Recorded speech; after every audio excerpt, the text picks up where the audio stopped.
The Delphino Detectives. Have you read this one yet, Jakey? No, Daniela just gave me it yesterday. When I get to have slumber party with Anna. Nice. Oh my goodness. Delphino Detectives. Look, William, said Laura as she and her brother sat down on the front porch with their peanut butter and banana sandwiches. Have you ever had a peanut butter banana sandwich? No. Sounds good. It only had yogurt with bananas and fruit on it. There's a police car next door at Mrs. Watson's. I'm going to find out what's going on. She's kind of a little Karen, isn't she? Wait, Laura, called William. You can't just ring a doorbell and say, hello, officer, Laura Delphino here. What seems to be the problem? Of course I can, said Laura. But at the moment, Mrs. Watson's front door opened, and out stepped the police officer. Oh, no.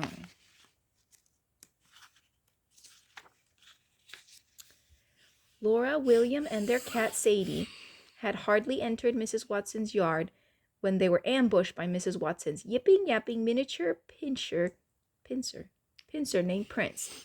Sadie was off like a shot and up a nearby tree, so Prince had to settle for Laura and William. But something was wrong. Prince, whose coat was normally handsome, dark, and sleek, sported strange pink spots all over. The spots weren't soft like the rest of Prince's coat. What happened, Prince? Asked William. You got ice cream all over me?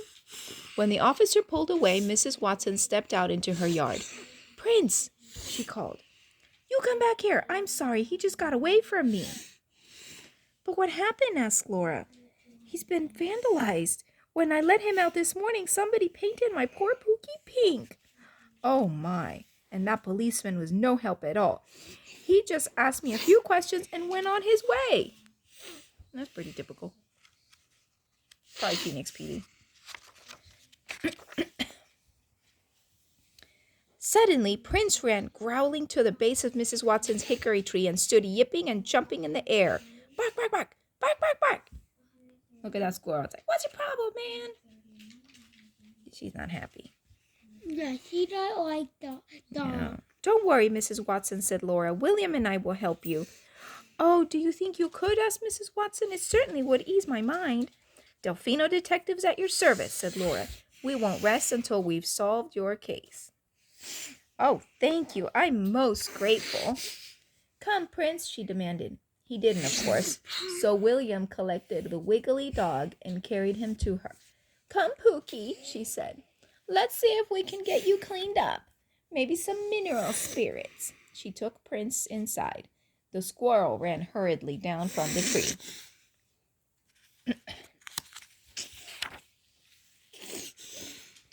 William stood scowling at Laura. Any brainy ideas, detective? Maybe it was Mrs. Watson. Maybe it was Mrs. Watson's yard man, she suggested. Or the mailman. Look, there they are. They look suspicious. Prince hates them both. Or maybe Adam next door. He has shifty eyes. They don't seem like dog vandalizers to me, objected William. Got any better ideas? Asked Laura. But William didn't. What do you think, Sadie? Asked Laura. Meow. If they have to pay to get out of jail, here's some money. Thank you, John. Excuse me. Meow, answered Sadie disinterestedly and walked away. I guess we should look around, said Laura. I'll take the front yard, you take the back. Who do you think did it, Jacob? Maybe her? I bet it was an accident. We checked the mail. Laura checked the mailbox. It was empty. What could that mean? They're looking for clues. She checked the front porch. Nothing. She checked the driveway and garage. The lawnmower was in place. The grass looked like it hadn't been mowed in almost a week. Those are clues. William checked the back porch garbage bin. He went to check the shed, but it was locked. What should he be looking for? He didn't have a clue. Guess we're looking for clues. Did you find anything? William asked Laura after returning to the front yard. The mailbox is suspiciously empty, Laura whispered. William rolled his eyes. So she didn't get any mail. What now? The Delphino duo decided to go home, finish their snacks, and strategize. It's important to have snacks. Helps you think. When their strategy got them no closer to solving the case, William and Laura decided to break from detective work and pass the soccer for a bit. William stopped the ball and paused. Is that Sadie at the back of Mrs. Watson's shed? Sadie crept along the ground ever so slowly, eyes fixed straight ahead. Who's she after? Asked Laura. Mrs. Watson won't like it if she gets one of her birds. Here, kitty, William called. Sadie turned her ears to the sides and then back, all the while maintaining focus on the object of interest. We'd better check it out, said William. She's hunting something. When William and Laura reached Sadie, they could see that it was no bird she was stalking. It was a big squirrel. The squirrel stood, tail flicking, regarding Sadie critically. You can't get that squirrel, said Laura, giggling. Let's go, William. Wait, said William. Don't you notice something strange? Laura looked, and her mouth dropped open. Did you see her feet? Look, it's a clue. It's clue. I'll go solve it. Ding! Pink feet! At that moment, Sadie leapt at the squirrel. In a flash, he was across the grass, up the wall, and through a hole in the back of Mrs. Watson's shed. Sadie slunk away, annoyed by the whole situation.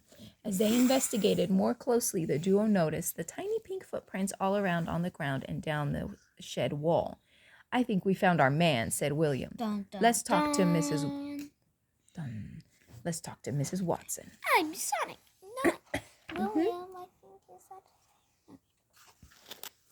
Come in, dear, said Mrs. Watson loudly, to be heard above Prince's yapping. She opened the door, and Prince, only slightly less pink than before, took off after Sadie, who was looking on. Oh, no, thank you, said William. We just wanted to ask some questions. Do you happen to have any pink paint in your shed? Asked Laura. Mrs. Watson thought, maybe I do have some pink left from painting my powder room. Then was the shed open this morning by any chance? Asked William. No, she answered. I keep it locked to keep Prince out. That dog goes crazy in there. I don't know what he's after, but he gets in anyway. I think he dug a tunnel under the back wall. Can we check it out? Asked Laura. Why, of course, answered Mrs. Watson. Let me get the key.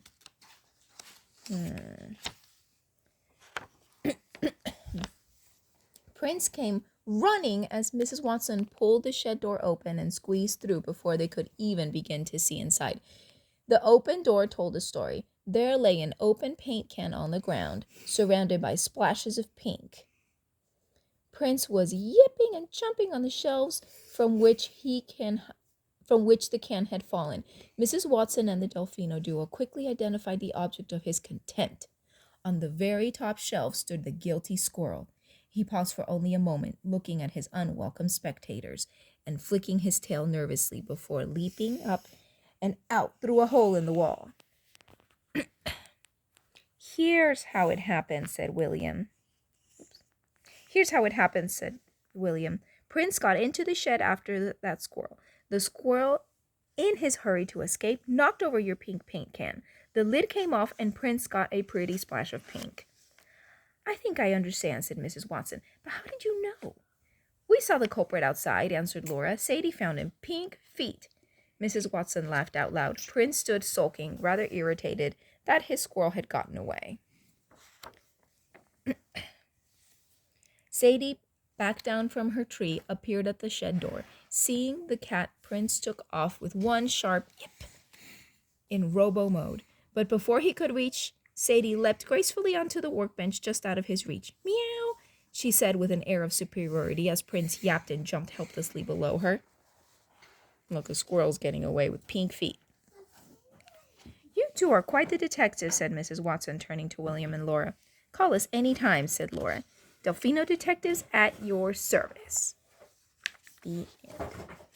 They solved the case.